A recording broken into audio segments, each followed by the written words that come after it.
Well, that was an abrupt end to that. I Just thought it went down in the. so- I was just looking at this. I was sitting over there, and I was looking at this thing, and I wasn't for sure what was going on here. If you just looked at that a little, what does that look like? well, we Going don't on? know. Let us zoom in there and let's see what you're talking about. Hold on just a moment. If you let us zoom in for a moment, maybe you need to bring it out some. It looks like the back of somebody. What does it look like? He might be urinating. Right. Yeah, yeah. Well, he's not, but that's. I was just. I don't know. I'm in that one of those. Oh, is that Braun Strowman? Ron Strowman, yeah. Yeah. That's Well, right. in his defense, every time he's on TV, I need to go to the bathroom. Hello, everyone, and welcome to Pro Wrestling Inside Out. I am Brett West, Jack Lord with us, Rodney West, and we're going to be talking about the territories of professional wrestling and booking. And Jack, I'm pretty sure you have been places that you just knew that when the booker told you that's what was going to happen tonight, the business was going to go down the next week, or in the next few weeks at least. And so we're going to talk about that a little bit tonight. And I'm gonna talk about Wrestling 2 and the Superstar and something they did that hurt business for a little bit. And I think might have hurt Wrestling 2 just a little bit in Georgia for a very a small time because of booking, bad booking decisions. Rodney, I think you have some breaking news. I do have breaking news, ladies and gentlemen. This just come off the wire. Damian Priest has a new tattoo. Hmm. Well, there we go. That's breaking news. Yes, breaking news. That Is was it the like story a- I saw this week. Sam?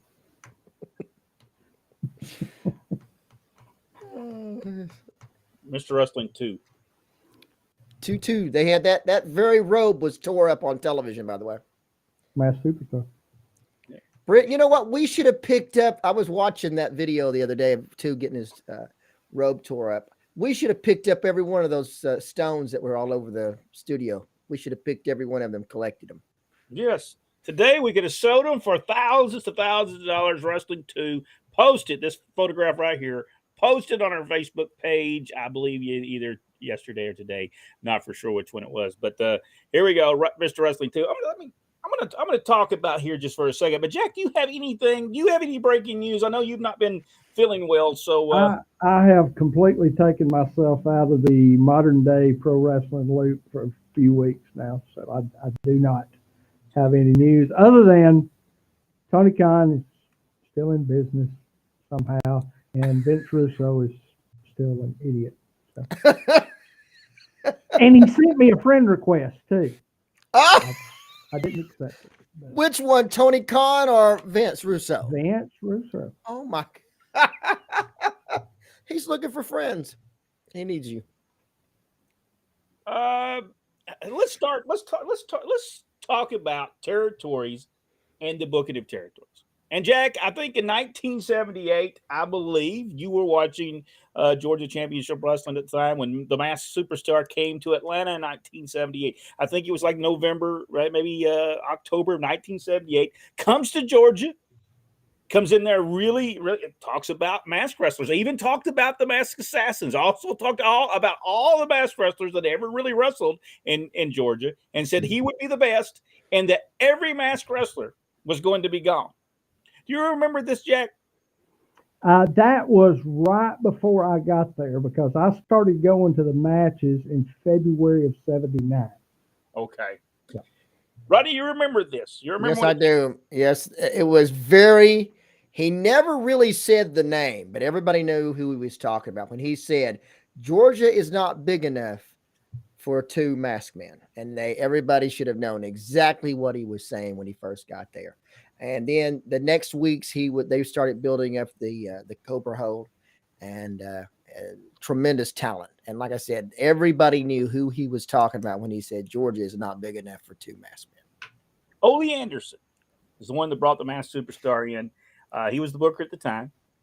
Did a great job at bringing Bill Eadie in as the Masked Superstar. He had already been in Mid-Atlantic Wrestling, got over there, drew money there. He knew he could draw money with them, and when he came to Atlanta, there's no doubt that he was going to draw money.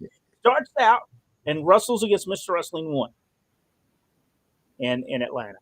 That was the best booking decision that they could have done.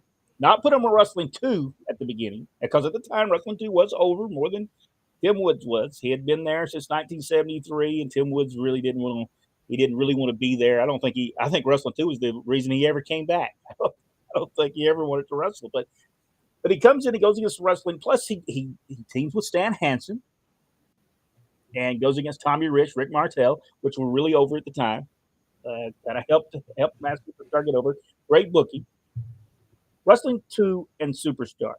They wrestle each other almost from December of 1979 or 1978 until probably about August or September of the next year. An ongoing feud. Drew money everywhere. If you were to point one thing, Jack, that may have been a downfall of the angle, did it go too long, or was there a certain point that people got mad or got upset? There was a lot of heat generated. I would say it probably went on a little too long, but as I've often said, that is the feud that made me switch from my military career to wanting to be, really have a career in wrestling. So it's hard for me to fault any of that, because those guys were fantastic. Great booking. Wouldn't y'all say that was great booking by Ole Anderson? Yep.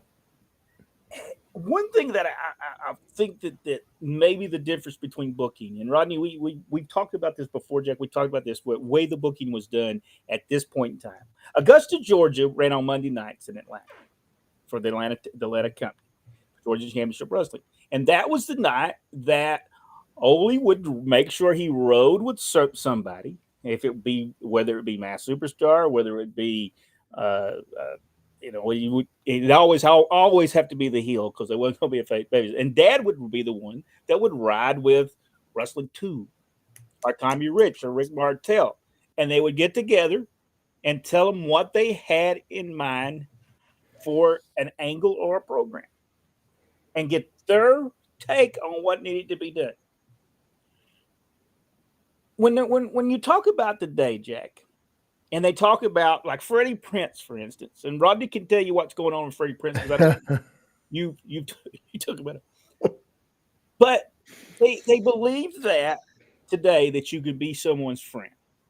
Ole Anderson and even our father Ronnie West was not friends to Wrestling 2 or the Masked Superstar. But what they did know, if you put them together, there would be magic. But they had to both agree to certain things within the deal so it wouldn't work. Do they, Jack, today, do they believe in the booking that the wrestlers should just come up with what they want to do and we got to be their friend? That's what's happening in booking today? Because it wasn't that way in the booking in the days of the territories. That is a very prevalent problem, both in the independents, and that is my really biggest issue with AEW. You can't be friends and be the boss. You just can't. And while we're talking about Masked Superstar Ole Anderson, I had a lot of opportunities over the years to talk with Bill, and I even asked him what he thought of Ole, and he said, well, we weren't friends. He said, but I respected him greatly. He respected me. He said, we've never had a crossword because I knew who was in charge, and I did everything he told me to do. He said, so we never had a problem. He said, now that wasn't true of everybody, but he said, he said, we never barbecued. We didn't go out to eat. He said, we rode together sometimes, but he said it was business first. Yeah. Friendships are secondary in this business. If Ole rode with you, it was because he was going to talk to you about a angle or a program that he wanted to do with you. He did not ride with you because he liked you. Exactly. And that was just the thing about it. Now, our father, on the other hand, he would ride with you because he liked you as well. But this was in the 1970s, 1978. Rodney, a lot of talk was done on the road trips back and forth. Mondays would be Augusta. Well, then Tuesdays they'd make the trips again and say, well, this is what Bill Eadie said that he would like to accomplish in this. Are you okay with that? And they would get the people's opinion. Now, if they wasn't okay with it, Rodney, what actually would probably happen to them if they really well, first of all, the guys then you're talking about Bill Eadie, you're talking about Johnny Walker. They're not going to basically when they were told what was going to happen, the reason the Superstar was coming in, it was they knew exactly what their role was going to be. They knew it's going to be money. They know they're going to be on the main events. So there was no issue. And I remember when we ride with two, he said that the reason me and Superstar worked when we first got together, we first talked, he said, we're going to make everything snug. It's going to be very, very snug when we do this. It's not going to be any halfway step. And he said that sometimes we laid them in there so hard that we couldn't even sell them. That was how hard they were. And so they made it believable as much as they could.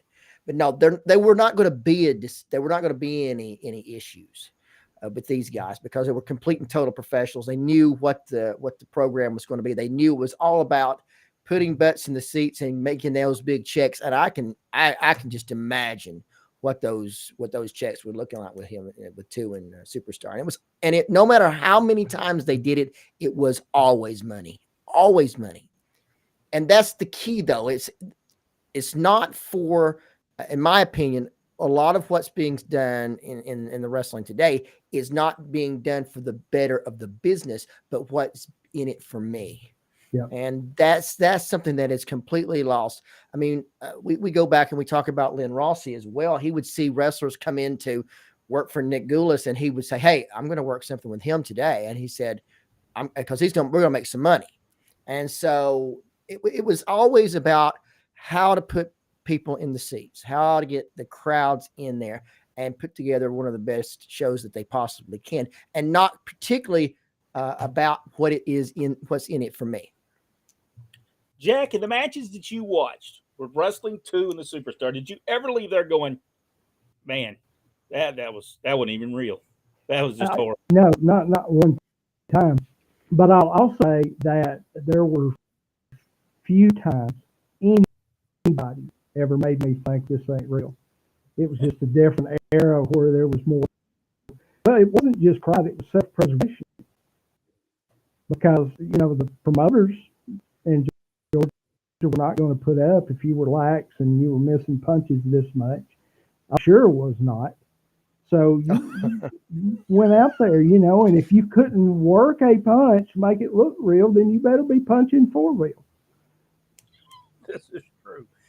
Here's where I believe a problem occurred in about August. It might have been in July or August of 1979. Mask versus Mask. The Superstar goes against Wrestling 2. Yeah. Neither one gets unmasked. Rodney, I'm not for sure. The first time they did the Mask versus Mask was, I believe they might have done it twice. But the first time, was it when Wrestling 2 lost and he took his mask off and he had another mask underneath it? I was there that night when that happened, but I don't remember which one that was. No, I'm not clear on that as well.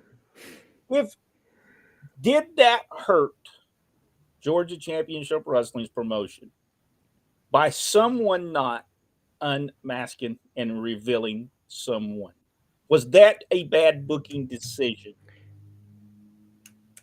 Yeah, I would say it was because I was in the stand.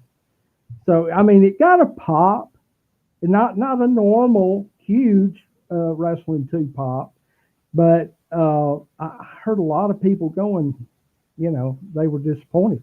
They really wanted to see one of them without the mask.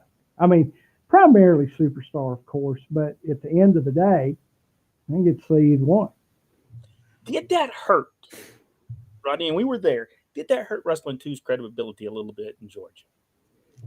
Yes. I mean, well, it hurt the company's credibility more so than Two's. Two worked figured out a way out of it. So not so bad with his fans, but pretty much with the company. Well, they'll say it's mask versus mask, but it'll never happen. And I'm okay with taking a mask off, keeping your face covered up, and walking out. I'm okay with that too. I said you could win. I would take my mask off, but I didn't say you was going to see who I was. But the promotion didn't do anything. Didn't even speak about it. No, and they could have went through a whole thing where you lost the match. You got to take the mask off. I mean, they could have done that. But they could have. Could they have not made a deal out of it and said, well, yes, we didn't say that you had to. Yeah, you did remove a mask. They could have made some deal out of it and said, from now on, though, when we have a mask versus mask match, yes, the person has to be revealed. Their face has to be revealed. And I think that was bad booking on Ole Anderson's part because they booked themselves and neither one of them was going to take their mask. Yeah, right in the corner. You know, and in the Mid-Atlantic area, the Superstar lost a match, or I can't remember what the exact circumstance were, but he took the mask off. Yeah. You know, at the end of that one match, and then immediately, you know, puts it back on, comes back on TV with the mask on. You know, but for that one time, for that live crowd, they saw what he looked like. Because I think it set up Wrestling 2 at that point in time. It may have set him up like he was almost like a heel. That should have been a heel thing to do. So they maybe should have reversed that situation a little bit and never book yourself into something you don't want to have a winner in. And I think that's correct. And I think that was the problem with Wrestling 2. Because if you think about it, soon after that, Wrestling 2 leaves. I believe he leaves. He becomes the North American Heavyweight Champion in Bill Watts' territory. He comes back and forth a little bit and wrestles a little bit. But it wasn't it soon after that he did the thing with Mr. Saito. And another bad booking decision by Robert Fuller. They did it. They did it multiple times. They did it with Austin Idol as well. Same exact thing. So yeah, they've done it multiple times. Is this a point? I'm going to ask you this question because I think this is what happened in the 1980s. Did the owners and the promoters of the territories not protect their main star, Jack? Did they not protect? Don McIntyre was a big star in Georgia Championship Wrestling in the 40s. Paul Jones made sure, no matter who booked the territory, that Don McIntyre was pushed. Ray Gunko was the top star in Georgia Championship Wrestling. Paul Jones made sure he got pushed. Did they make a mistake? Did promoters, Jim Barnett, make a mistake by saying, before you do something in Wrestling 2, I want to know what you're doing with him because I don't want you to kill him. He's drew me money since 1973. Was that a problem? Giving the bookers too much power over your main star? Yeah, because, you know, I don't know what Ole's thought process is, but, you know, or was at that time, but I have kind of seen it, you know, over years of, you know, a new booker comes in and he may not see what the promoter sees, you know, yeah. And so, you know, he's thinking, well, I'm still going to push him, but I'm going to build this other person up because this guy's established, you know, whereas the guy that's established, the one who's drawing you money, is the one you should be taking care of. But that doesn't happen, you know, all the time. And it didn't happen. It happened prior to 1980 for some reason. But what happened, Rodney? What happened to did the promoters did they become people like Ron Fuller who owned territories that was wrestlers instead of people like Paul Jones and Nick Gulas and Roy Welch that really wasn't in the ring? Was that an issue at that point in time? They wanted to produce themselves and didn't care about producing anyone else. Did Ole Anderson only care if he got Ole Anderson over? Did he not care if Wrestling 2 stayed over? No, I don't think that's the case. I don't think that's the case. Because if that was the case, Ole would have went over in every match. And Ole, most of the time in all big matches, he was the one that went down in every single match, whether it be with Thunderbolt Patterson or Dusty, whoever he worked with normally, he put him over. So it's not about if it was Ole's ego that was causing it. And as far as Jim Barnett arguing with Ole on what to do with wrestling too, that would have been an argument that neither one would have won. All right, Ole would have told Barnett to go take his territory and stick it. Barnett would have just fired him, and then there would be, it would not have ended well for either one. But in the end, it didn't end well for him anyway. No, because it didn't. Because by 1980, this is in August and September of 1979. By the beginning of 1990, the territory was not drawn at all. No. He would go and Ole Anderson turned babyface, which was the worst thing that he could ever do in the history of professional wrestling. He brought in Lars Anderson. He brought in the Assassins. And I'm sorry, but even though the Assassins were good, and we agree that they were good, but they were not the Masked Superstar.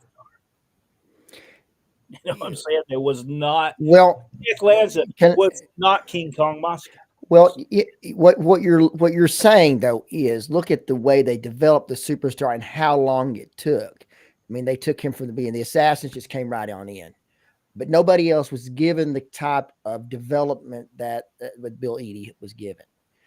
To develop.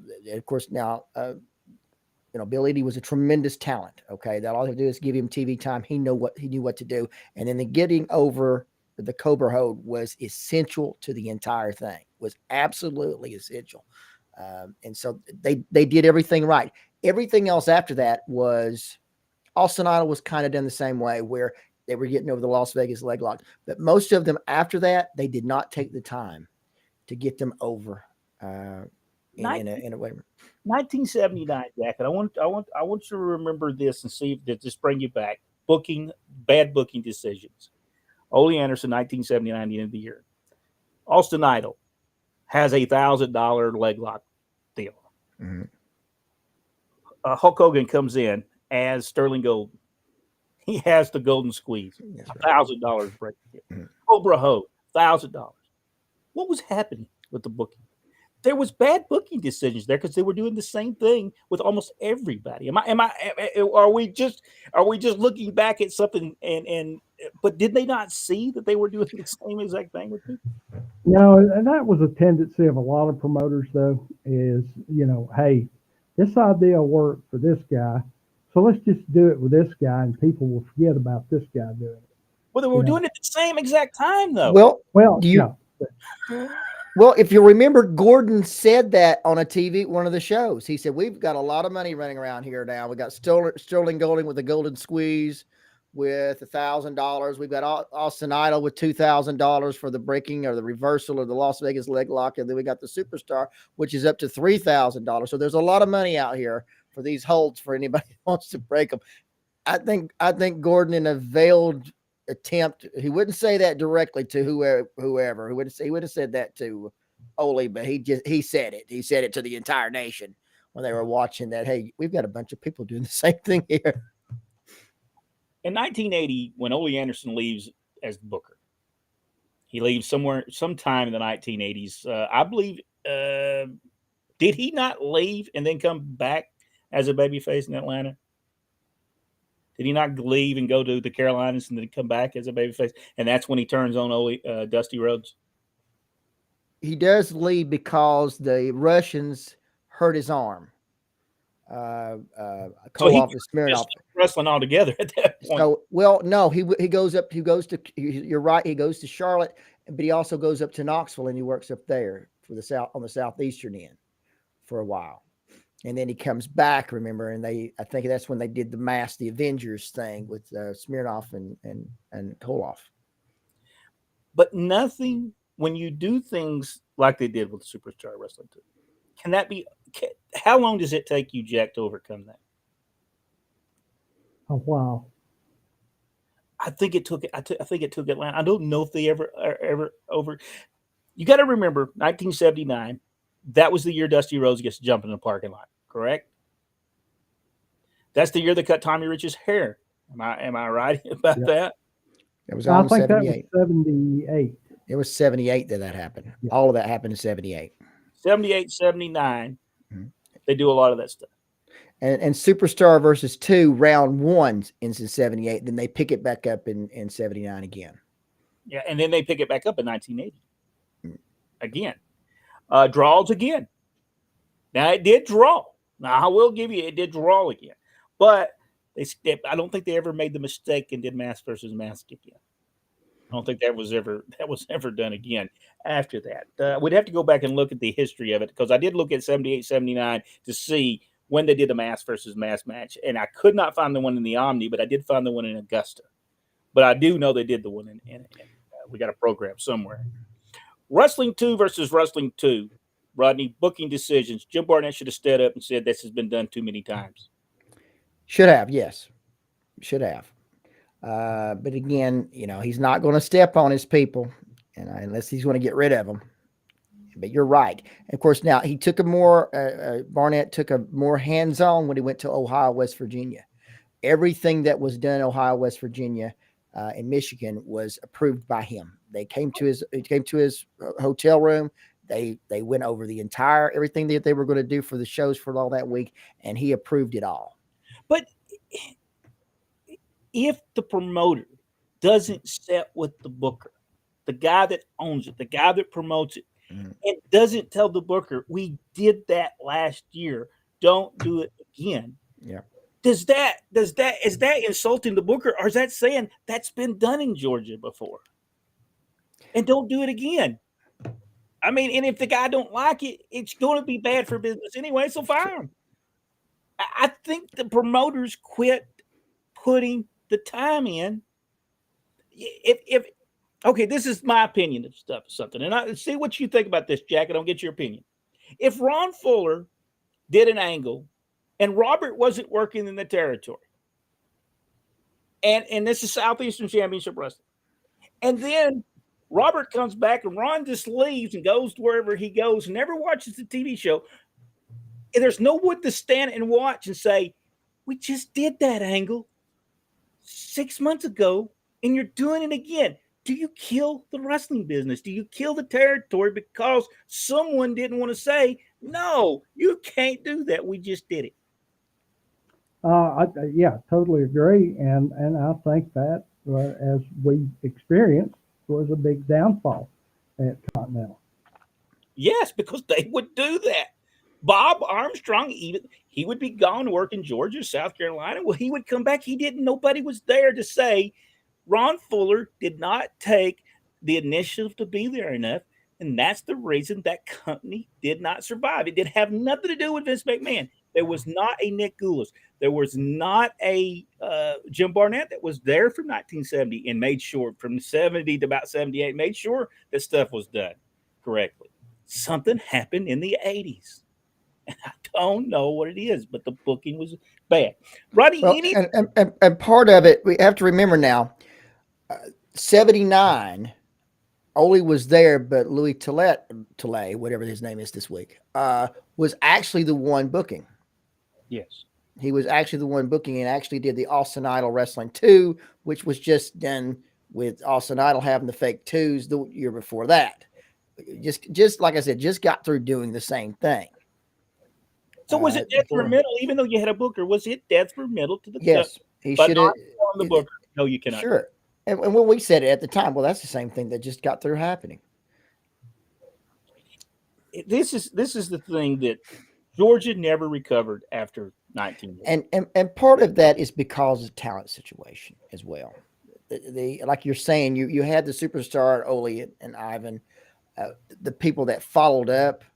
Lots of times were not the same caliber. I'm sorry, I don't mean to be detrimental to them. They're just not the same caliber as that people had been used to seeing. I mean, you think about it, Dick Slater and Bob Sweetan. I mean, come on. I mean, I'm not besmirching Bob Sweetan, but they're not the same. I mean, it's not the same gifts. All right. It's totally different. And so we went through a whole mini of a time where the talent just wasn't up to par with what they had just seen. And that's part of it. When business was good, Jim Barnett let our father Ron West step in and do that job. But the bookers a lot of times would have a problem with that. But he should have said, well, I don't care if you have a problem with it or not. He's making sure we're not doing the same stuff. Jim Gordon should have stood up to the bookers, and he should have said, "I don't care. This is the way that we're going to do this. You know your ideals, but we don't need to be doing the things we just did." Is that a problem that's happening today? Are they redoing things way too many times every week? It's almost like watching the same show. Jack, I mean, I don't watch the shows, so I don't know if they're that Well, you know, since Triple H took over, he's trying to be more conscientious about that. But you know, there's still that set formula there. You know, if you got a pay-per-view match, let's say the Judgment Day against the OC and whatever his name is. But you know that they're going to swap out losses leading up. You know, it's not going to be just like, you know, the heels winning every time. They're going to flop it back and forth so that you don't know who's going to win. Because their other formula is that if, let's say, the babyface gets beat on every match leading up to the pay-per-view, then you know at the pay-per-view he's going to win. You know, Yeah, it's just that's for sure. Always been the WWE formula of stuff like that. So, yeah, I think you give away because you're doing everything the same way. Maybe different people, maybe a little bit different storyline, but the basic outline rarely changes. And that's what's bad for booking and to be able to go to that next level. And Georgia Championship Wrestling went through a lot of bookers, and we'll talk about that on another. We'll continue this discussion on our supporter channel, and we might get a little bit more mean to bookers and people of that time frame about things that just didn't go right at the time. The one thing that I'm going to say one before we get to that. Right before this, the feud with this rivalry between Superstar and Two, Moscow was the Georgia heavyweight champion, and I mean he was just running over everybody. And so in preparation of getting ready for Two against Superstar, they switched the belt to Two. And what was one of the most surprising things that ever happened. And Dad came in and I said, "Well, who won between Two and Moscow?" And he said, "Two." I said, "What?" He said, "Well, how?" And he said, "Knee lift," and that was it. And that was but that was the reason they had to make that switch is because they were getting ready for Two and Superstar. So it was a long-term plan. One last question, and then we'll get to the insiders. But I want to tell everybody, if you want to be a supporter, you can support us $2.99 a month, and you'll go over when we finish this. We go over and we continue. We're going to continue this discussion. Might just not be the discussion we're having here.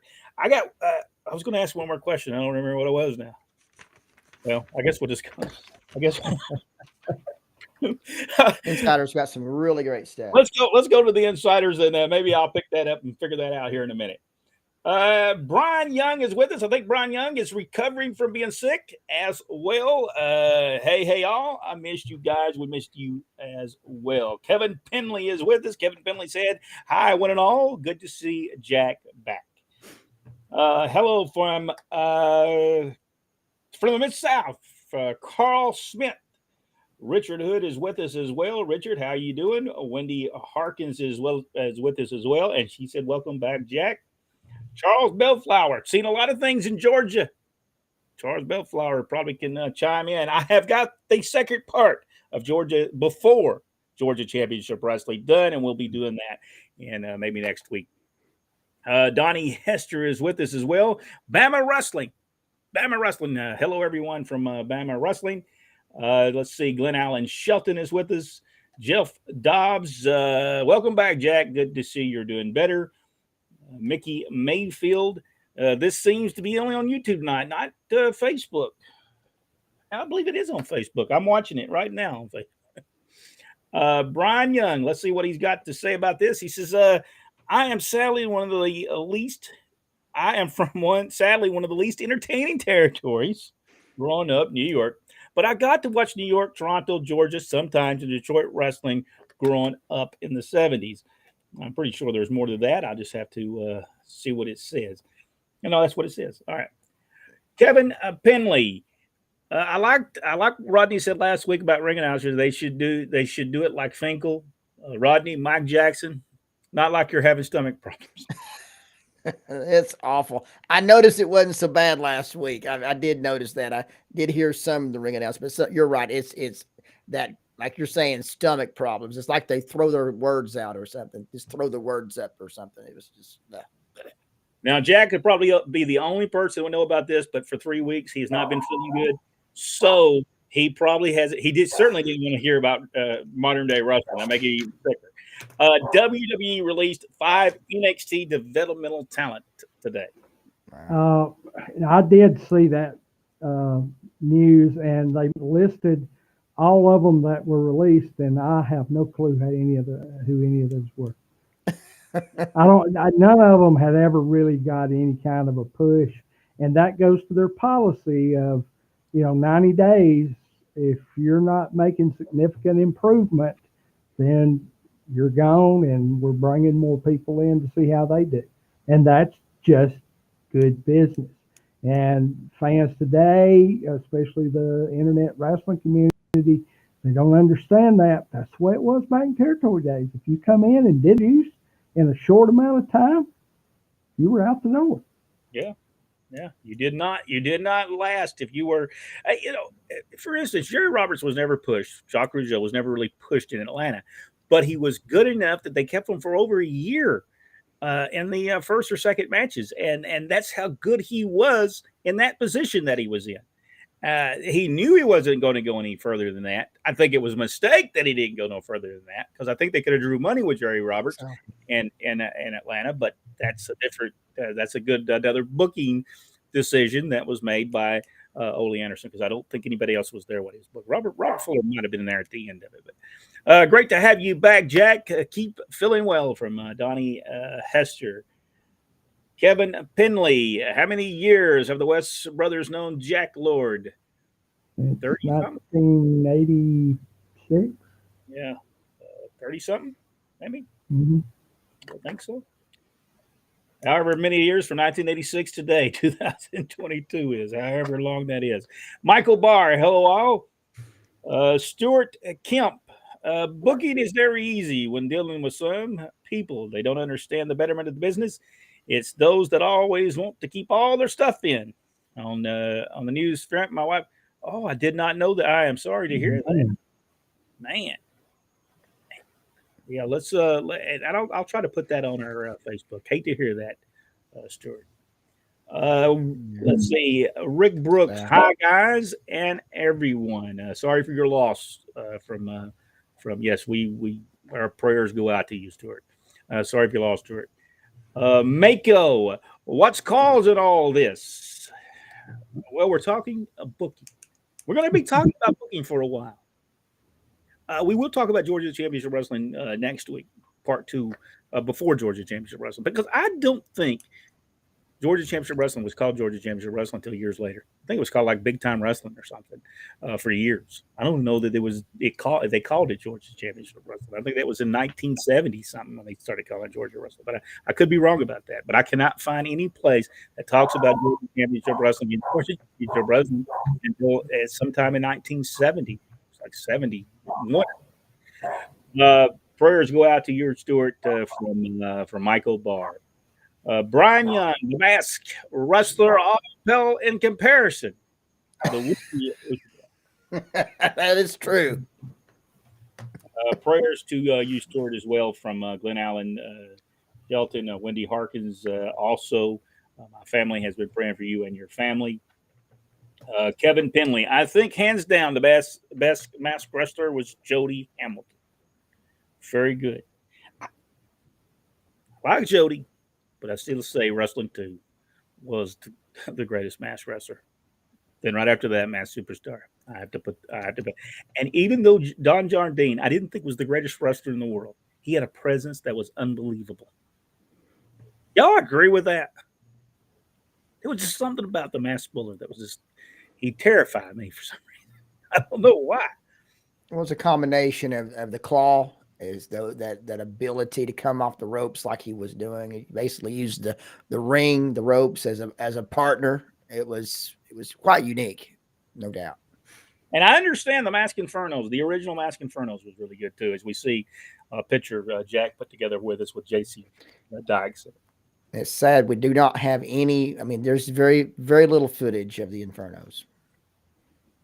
All right, the original Legion of Doom. He says the Road Warriors, Austin Idol, Jake the Snake, Superstar, and Kim. Is Duck. Duke or Duck? Is that how you said it? Because it's spelled D-U-K, wasn't it? Yeah. Yes. Got to be very careful. Very careful in the name. You'll get a little problem on that one. So sorry, Stuart. Hang in there, my friend from Donnie Hester. Richard Hood, the great Malenko, helped Bill Edie, thank you. Turn into the Masked Superstar, yes. And I think it helped him. And I don't even think people realized he was the Bolo prior to that, because he wrestled the Bolo 2 days before and then was the Masked Superstar 2 days later. It was crazy. But I don't think people put it together, because he wrestled completely different. Yeah, completely changed his style and look. Yeah, it was just crazy what he did that amount of time. And his wrestling, the way he wrestled. And they worked on it for months, I believe, knowing that he was going to do that. Replying to Stuart Kip from Daniel Lang, so sorry for your loss. I'm keeping you and yours in my prayers. Let's see. Bundy, also, if I remember well, yes, King Kong Bundy, but Austin Idol wasn't in the original Legion of Doom, was he? I don't remember Austin being in there. Wasn't they Jake the Snake Roberts, King Kong Bundy, and the Road Warriors and Jake the Snake Roberts? I believe so. I don't remember Austin Idol, and I don't now Kim Duck, whatever his name is, he may have been there, but I don't remember him being there either. But he could have been, because I didn't think it was the greatest wrestling at that time as well, back in those days. Mr. Olympia was a great mask wrestler. He was a mask wrestler, but darn, he took his mask off and put it on, put his mask on, turned, took it off, put his mask on, took it off, put his mask on. I was like, man, sakes alive. Make your mind up. Yeah. I think Gary just forgot to pack the mask sometimes, so he'd have to. That's probably right. Beautiful mask. Yeah, he would have great masks. He had, when he was the Matador, when Jerry Stubbs did the Matador, he had the whole outfit. The mask would match the warm-up suit that he would wear out to the ring. Man, tremendous gimmick. And he kind of did the same thing when he became Mr. Olympia as well. It was a great gimmick. That whole Matador was a great gimmick for Jerry Stubbs, and Mr. Olympia was as well. I mean, I'm not saying that Mr. Perfect Jerry Stubbs was a very hated man in Continental Wrestling. If you can walk out, we were in Birmingham, and he just walked out to the stage to wave at somebody, and the people saw him and they booed him out of that building. That's when you know you got heat. Yep. It's when crickets go off. You know you're not over. Without a doubt, one of the best masked wrestlers was the Bullet. And, we'll talk about the Bullet, and we'll talk about people losing, and we'll do that next week, about people losing matches and coming back under the mask. Was that bad booking? Bad booking or good booking? We'll talk about that next week. I have my thoughts on that, and we'll talk about that next week when we continue looking at the booking of professional wrestling. I think Bullet, my estimation, was one of the good things of somebody losing and coming back. Superstar had a great run in Montreal during early 80s. Star versus Dino Bravo was amazing. Superstar I didn't like him as Demolition Axe for some reason. Jack, did you like him as Demolition Axe? If he had not been Masked Superstar, I probably would have liked the gimmick just fine. But to me, there was no better gimmick than he did than Masked Superstar. Yeah. I mean, I was happy that he had a well-paying job up there, but I missed that mask. Yeah. Rodney, what did you think? I would have booked the Superstar and would have never booked the Demolition, even though we did. Honestly, that was such a difference of night and day. Superstar had class, he had style, and had ability, but the whole Axis Smash Road Warriors ripoff thing was. No, I did buy it. People never put it together that was the Masked Superstar though, because he wrestled completely different. He never did the bumps that Masked Superstar did. He never took the ones that he took. He never took any really major bumps as the Demolition. Well, he also put more weight on as well. I mean, he Yeah. put more weight on for that too. But he had done that, but he just wrestled completely different. He went from Bolo wrestling, they went to the Superstar, wrestled different, they went to Demolition. That is a complete package. You want to talk about total package? It certainly wasn't Lex Luger. It was the Masked Superstar. I don't even think Lex Luger even knew what he was doing half the time. I'm not for sure. I just don't think he did. How good was the assassin Roger Smith, managed by Billy Golden, Southeastern Wrestling? I thought that Roger Smith was tremendous. Did you see him wrestle, Jack? Yeah, I did see a couple of matches. You know, he came in as El Fuego for a while. And I was honestly, I love Jody Hamilton, but I was sad to see Roger Smith go because man, he took some bumps for people. He knew how to put people over, and he put Bob Armstrong over as a bullet like $1 million. It was so good. And for whatever reason he left, and we don't, right in the middle of everything, and then of course Jody came back. But what a team they would have been together. El Fuego and the Flame. Yep. Roger Smith could have done all the bumping, and he could have done all the stuff ripping that. There was no better than Jody Hamilton taking that and wrecking the eyes. That was just tremendous stuff. Replying to Michael Barr, hello, Michael. You're correct about Jerry Stubbs. Jerry, tremendous wrestler, does not get the respect he deserves. I mean, I think we all agree that he does not get the respect. I've seen videos where Superstar was a face of Mid-Atlantic for a while. I believe that's when he unmasked. I think he was a baby. Yeah. And he said if he won the match, he kind of done the deal. If he won the match, he would take his mask off. Sold out almost every building in that area doing that great stuff. Robert Fuller did the same thing with Bob Armstrong. Bob said he was going to cut. Bullet was going to unmask, and he was coming back as Bullet Bob Armstrong. The only thing I thought was bad about it, Robert kept on telling people how messed up his face had to be. I thought that was pretty bad. You remember that, Rodney? Yes. Well, Bob did it himself as well. Yeah. When he was booking. So he had done the thing where he pulled the mask off too. He come out, pulled the mask off. To me, that should have been a suspension. But that's, I didn't question that at the time. I said, did he not just come out there with the Bullet mask on and then pull the mask off and say it was Bob Armstrong? There he is. Should that not, is there a time limit on those contracts or what? Bad booking that will hurt the territory in the long run because it makes people that you let the people see behind the curtain that what you're doing was bullcrap. And I mean, it's just, that's bad booking. And that's what we're talking about in the next few weeks. Bad booking decisions and good booking that made or break your territory. Stuart Kemp, later on, it seemed you would have a hood on anyone and not about the masked wrestler would provide. Cedric Peterson. Hello, everyone from Cedric Peterson. I don't know if we've seen Cedric on here before. Welcome.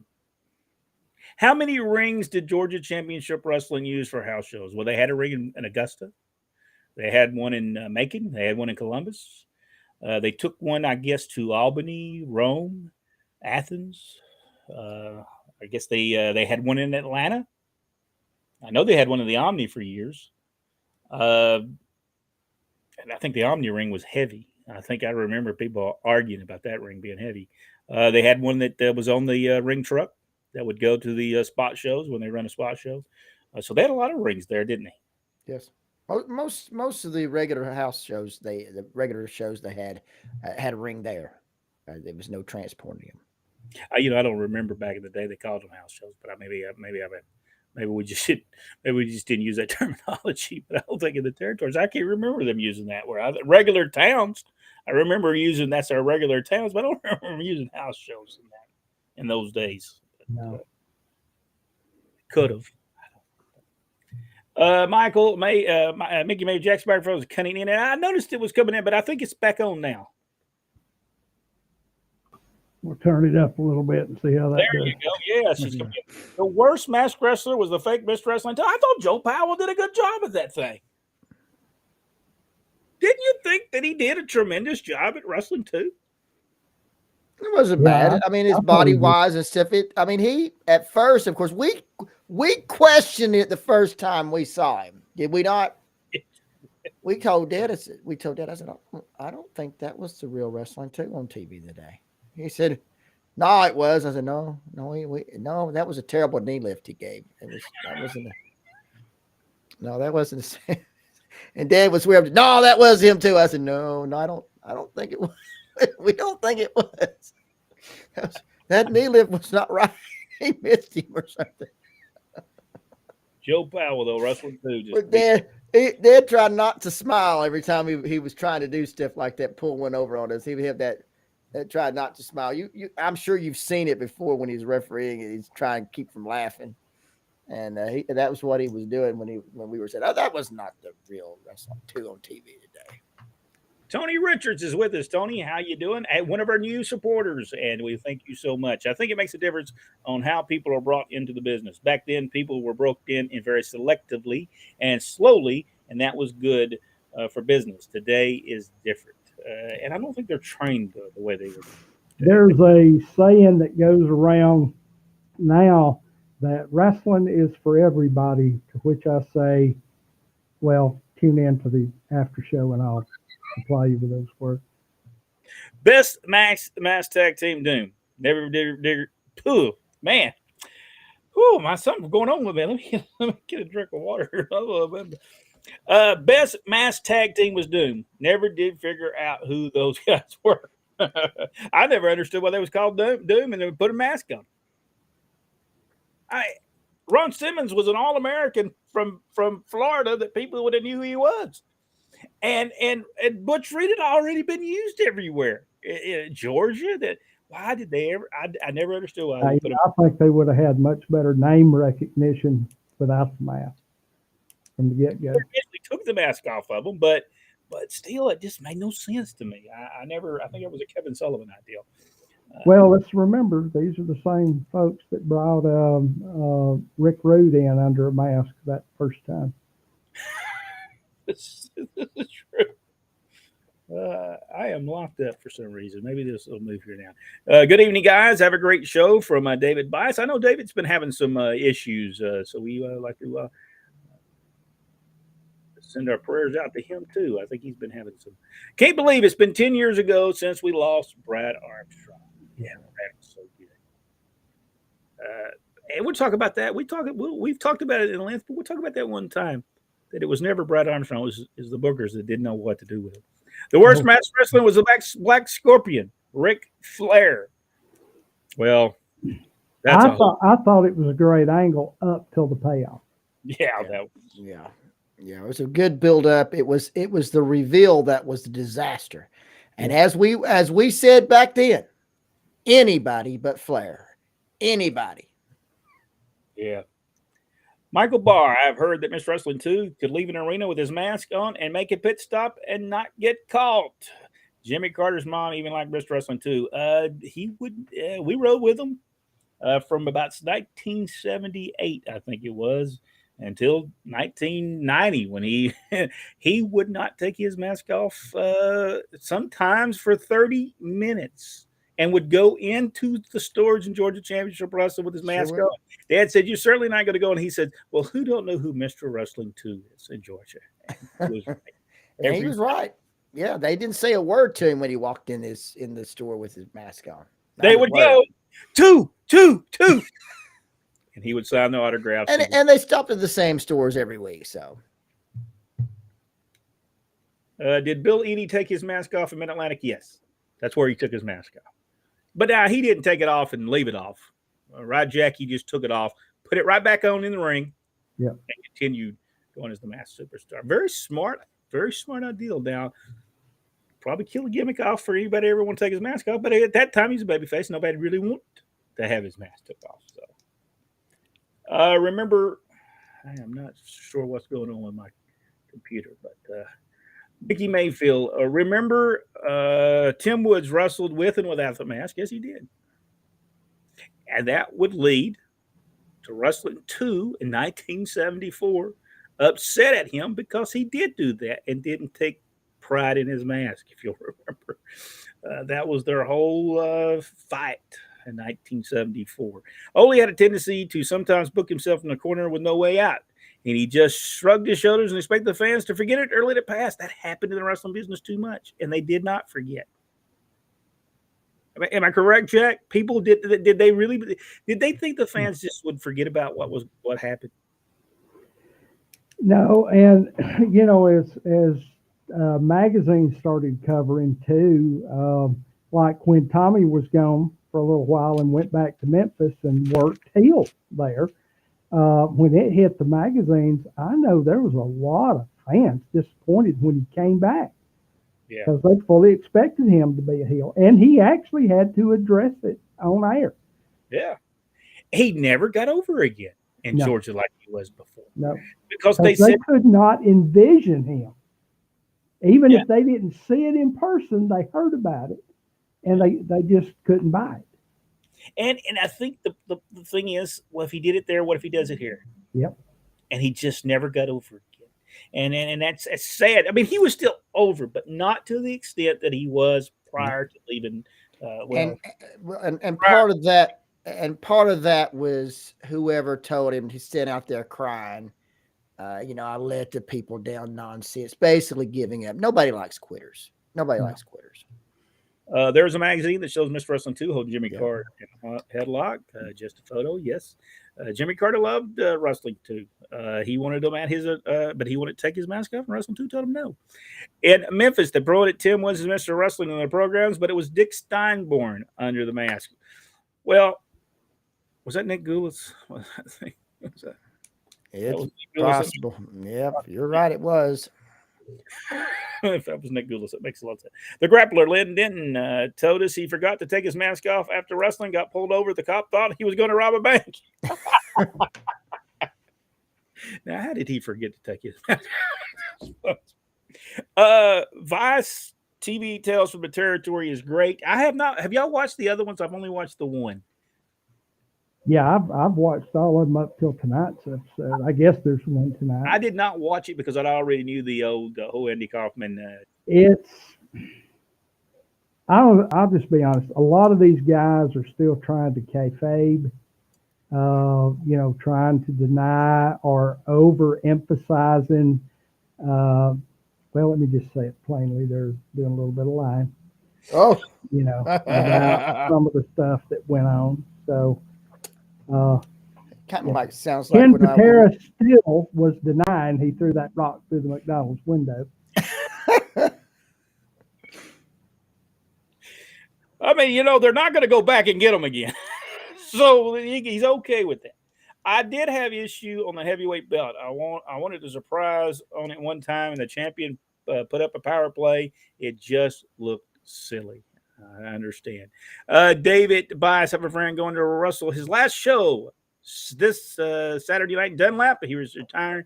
He's going to pull his mask off and leave the ring. Well, good for him. I hope he has a great.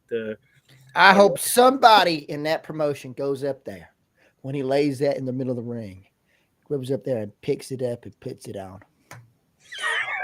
I am now the new whatever his name is. I dare them. I triple dare them. Okay, Lars Anderson had a promotion against GCW. Didn't Jim West T-Ball? Yes, they did. Yes, it never did well, but they did have one. Two got upset with Ole at the NWA Fan Fest in Atlanta for not booking him right. It happened to Wrestling 2 a lot, and I don't know why. He drew you money. Why would you do that? It made no sense to me. It just never made no sense to me. If you notice, Ron and Robert Fuller, yes, they did wrestle against each other. Yes, they did. Yeah. It was stupid, ignorant. It made no sense. Never forgotten. Absolutely. Was it on par with Ole versus Lars? No, it wasn't that. No, it was not that bad. No, that was one of the things that should never have been done. It was just, even at the time, we're like, honestly, Lars should have joined Ole in his crusade. That's exactly what it should have happened. It should have never been a split. And if they were going to do that, he should have just walked out. Lars could have just walked out on him. I would have had him walk out on him, then I'd have him return a few weeks later and turn on Dusty again. In ICW, Bob Roop was doing it with a sugar hold for Tony Richards. Talking about the money challenge, yeah. Remember the Guerrero brothers had the 10,000 pesos challenge. Yes, Jim Cornette came in, and it was lead washers.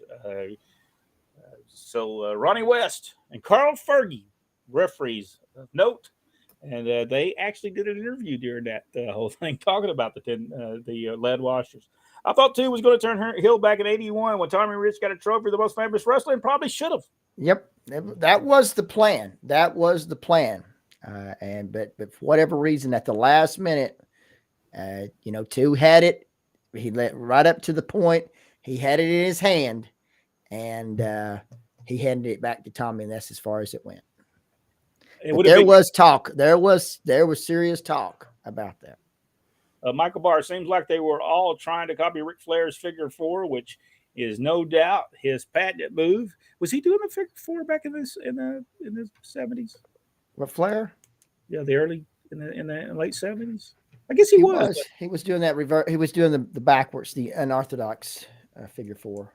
But we have to remember now. We have to remember though, Michael. Buddy Rogers was the original with the figure four. I think he did it first. Without the booking of Roman Reigns, how would the shows Raw and SmackDown do the ratings? I think that's very important. I think his booking is good. I think the booking of Roman Reigns is good. What I have seen of what I've seen on YouTube with his, it's always pretty good, except for whatever they're doing now. I'm not for sure what they're doing. I watched it, I'm not for sure. They're turning it into comedy routine. Exactly what they're doing. They're doing this whole thing where they're laughing. They've done it two times in a row now, where Sami Zayn says something, it cracks everybody up. And I thought at first that was just, I thought it was actually a mess up the first time, but by the time when they did it the second time, I said, no, this is part of the deal that they're doing. Because Roman Reigns' response was identical to the one before. I mean, it was exactly the same reaction. Michael Barr, the booker and the promoter need to look back at the old angles and try something new to catch the fans' attention. And that was not being done, by the way, in the 1980s. It was not being done. What the worst thing, whatever, is if they get rid of somebody, then they think that they can just replace them with somebody that they've created in the same image. It never worked. Never worked with anybody they ever tried it with. I'm surprised that if Lawler ever left Memphis, that he wouldn't have another king out there. Barnett was working for Vince at some point. Yeah, he went there in 1984. Was the downfall of really the territory system, because Jim Barnett was the only one that understood the territory systems. Vince McMahon didn't, and no one worked for him understood them. Jim Barnett knew it from the time that the beginning in the 1950s. He was around. He was a part of the reason they had wrestling on the Dumont network. It was Jim Barnett, so he understood the territories, and Vince McMahon did not. Something, yes, okay. Tony Richards, too much using tables. Yes, way too much going on in the wrestling business today. Too many gimmick matches. I would agree with you, especially in AEW. Too many 1-2 brawls and lockups, on and on. Yeah, I think AEW has got like 5 or 6 out right now with concussions from all this stuff. We'll go through real quick because we're going to have to get off here and go over to our supporter-only channel. Too much leg slapping. I would agree with you on that one. Some bookers and promoters try to push a storyline down people's throat. Yes, fans' throat. Yes, I agree with you on that too. Wendy Harkins, thank you for the explanation on that. Not for sure what we was doing. Bama Wrestling, wow. Bama Wrestling, were those shows in Columbus ran by Oates?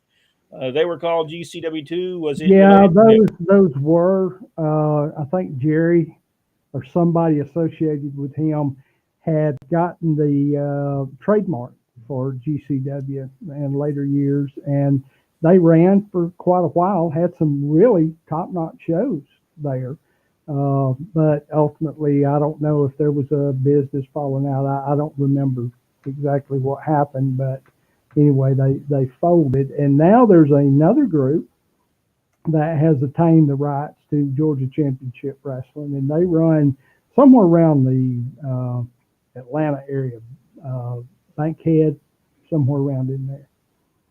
But I wouldn't think though it had anything to do with the lineage of Georgia Championship Wrestling. Well, they try to claim that, and I don't blame them. I mean, same name. You know, they do.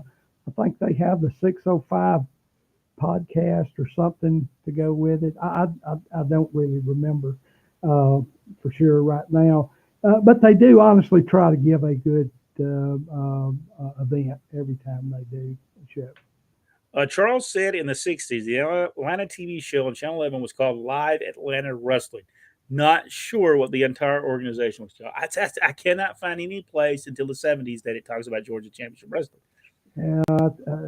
Didn't somebody answer that at one point a while back? Yeah, like 72. Don Jardine was a tough guy, yes. So you wouldn't want to mess with Don Jardine. It would hurt you in a minute. Did the Nightmares, Kenny and Danny, wear masks when they first came to Continental? Yes, they did. And it's funny, in Pensacola, the Memphis show showed in Pensacola right before the Nightmares come with the masks to Continental, to Southeastern at that time. They just lost their mask. And so we told Dad, he said, heck, you're bringing the Nightmares down here. And everybody saw who they are. They just unmasked them in Memphis and same people. Donald McGrahm, is Curtis Smith of the Inferno still alive? I don't think so. No, I don't think so. Because I'm not for sure which ones. I can't at this point remember which ones got killed in the car accident. The Sheik was briefly in the LOD. The Iron Sheik was? I don't think it was original Sheik, was it? For whatever reason, I was thinking that the name of the whole group Paul Ellering had was Devastation Incorporated. Christopher Hughes said, "Evening, guys. Sorry I've been away. Hurricane put a hurting on my family. Oh, I hate to hear that. It really did. Hope you all are well. I'm back." Gil is with us. Gil, how you doing? He said Don Jardine was awesome. Frankie Kane was one of the original Infernos with J.C. Dykes, plus much more. And I want to tell you something. Dad said nothing but good things about Frankie Kane. Loved Frankie Kane. The reason Dad is in the wrestling business was in the wrestling business because of J.C. Dykes. So. And the Heineman family, they should also get. And this is Gil's book. Talks a lot about Frankie Kane in here, and you know how good he was at booking the Memphis or the Mississippi Territory. So that is the Mississippi Wrestling Territory: The Untold Story by Gil Culkin. It's available on Amazon. I highly recommend it. Kim was Daniel Lang said he was Tiger Chung Lee. In WWF. Well, no wonder, because I don't think I'd have called him Kim Duck.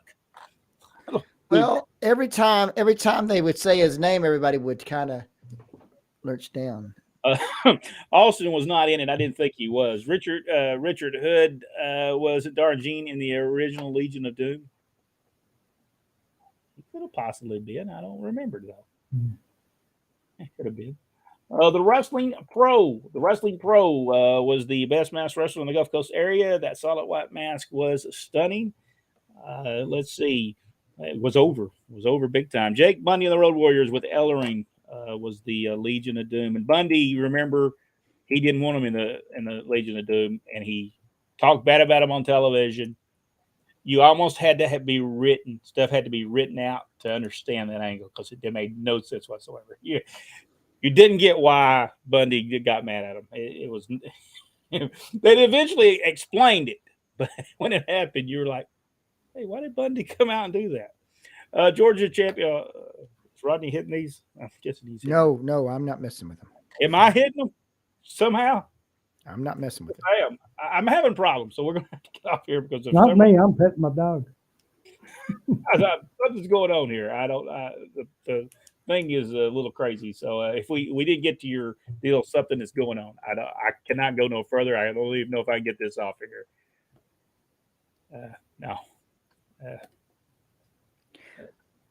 not happening.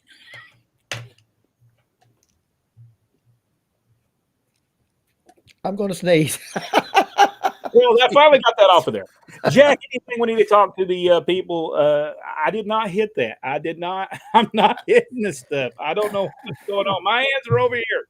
ProWrestlingTees.com. Our other T-shirts are available. If you go to the Facebook page right there at the top, we've got a link. At that link, not the Pro Wrestling Tees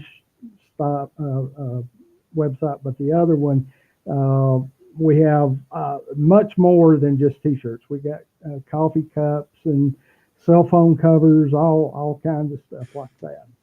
And I would point out Brian Young made Dick Beyer, the Destroyer, was the greatest mass wrestler of all time. And Brian, we need to talk sometime because I had the opportunity to meet Dick, and he was such a great guy. And Daniel, you're exactly right. Akbar did have devastation, but at one time, Paul Ellering came on television and he says, "Now I'm together. I'm now investing the money of the Road Warriors and whoever else he had, and we're entering the New York Stock Exchange under the name Devastation Incorporated." Gil said Michael Hayes first came into Meridian, Mississippi under a mask in Meridian, Mississippi, 1978. I think we talked about that. He actually came over and wrestled there, and that's when he met Terry Gordy. He said he never met Terry Gordy, setting the record straight. They had never wrestled as a team until we put them together in Mississippi. And I think we talked about that on the first that Michael Hayes actually got in the wrestling business through Robert Gibson. He would start putting the ring and stuff up with, and I think we talked about that. So if you want to go see about the Freebirds, and we heard that directly from Michael Hayes, the story from directly from Michael Hayes. And Gil, we need to get you on to talk about, because I believe, Gil, if we're not mistaken, Michael says that he got fired. So, and Terry went with him when he went to Tennessee. So I'd like to know what they got fired for, because Michael Hayes never really tells you why he got fired anywhere. It was always somebody else's fault. Never Michael's fault. All right, we've got to get off of here because we got to go over to the supporters channel. If you want to support the channel, it's very easy. Go to the Facebook page, go over there and hit that thing that says to supporter, $2.99 a month. It'll help us upgrade this and get to where we want to be. Thank you so much. We certainly do appreciate it. 2,000 people this week alone are new insiders on our Facebook page. Thank you so much. 122 new subscribers on our YouTube channel as well. We certainly do appreciate you doing that. It is growing, and we really do appreciate it. Rodney, I don't think I asked you anything you want to talk about before we leave. Yes, and another breaking story. Mick Foley is leaving Twitter because of Elon Musk taking over. Also, and another deal, he says WWE is fooling themselves if they believe that AEW is not competition to them. I'm sorry to tell you, you've been hit in the head way too many times, Mick. Well, he says that in another story too. He talked about all the damage done to his body. I don't know. He did not say, he said to his body, not to his head, but apparently there's one there. Somebody's trying to get a job. Mick, love you to death, and what you did in the wrestling business is great. I'm sorry, but AEW will never, today, tomorrow, or forever, any competition to the WWE. Dr. Philbo just came on too. They've been around way too long for him to ever be competition, I guess. Sorry. It's just not going to happen.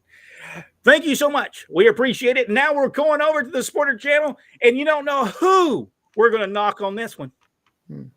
It might be Rodney. Yeah, AEW completes their investigation.